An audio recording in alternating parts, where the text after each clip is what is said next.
The president's campaign stop in Florida comes as we're seeing the results of the latest NewsNation Emerson College poll in the battleground state. NewsNation's national political correspondent Dean Reynolds is in the newsroom for us tonight with what that poll reveals. Dean.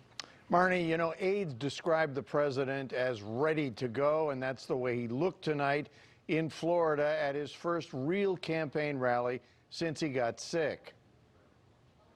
It's great to be back in my home state, Florida, to make my official return to the campaign trail. Having tested negative for the virus on 2 consecutive days and considered no longer infectious, the president embarked on an ambitious stretch run to Election Day.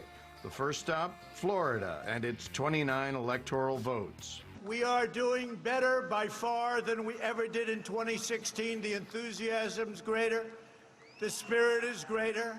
We're going to have, if it's possible, an even greater and more important victory than we had just 4 years ago. The president offered his own view of what would happen if the Democrats win. They want to turn America into communist Cuba or socialist Venezuela and ruin the lives of Hispanic Americans and all Americans.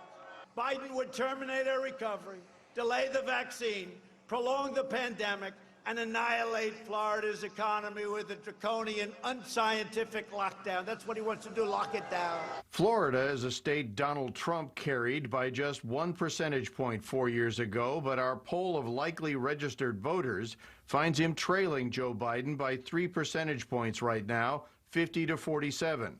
But because the margin of error is 3.7 percentage points, the race appears to be a statistical tie and still within his reach.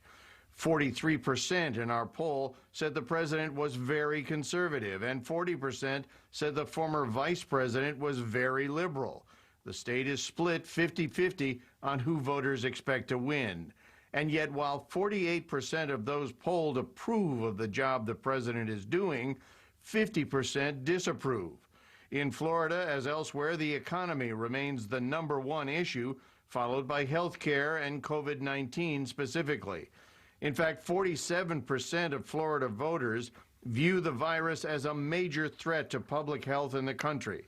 In Ohio today, where polls show a close race, the Democratic presidential nominee attacked the president's response to the virus that has killed more than 214,000 Americans, according to Johns Hopkins University, and infected 7.7 million more, including the president himself. As a consequence of months of overwhelming lying, misleading, and irresponsible action on the part of Donald Trump, how many empty chairs are going to be around the dinner table tonight because of their negligence? How many?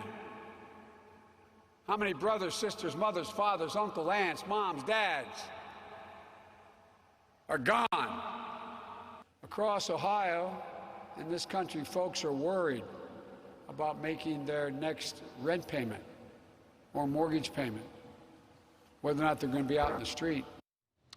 Now, the former vice president, who has also tested negative for the virus, will be heading to Florida tomorrow, underlining how critically important the state is to both campaigns.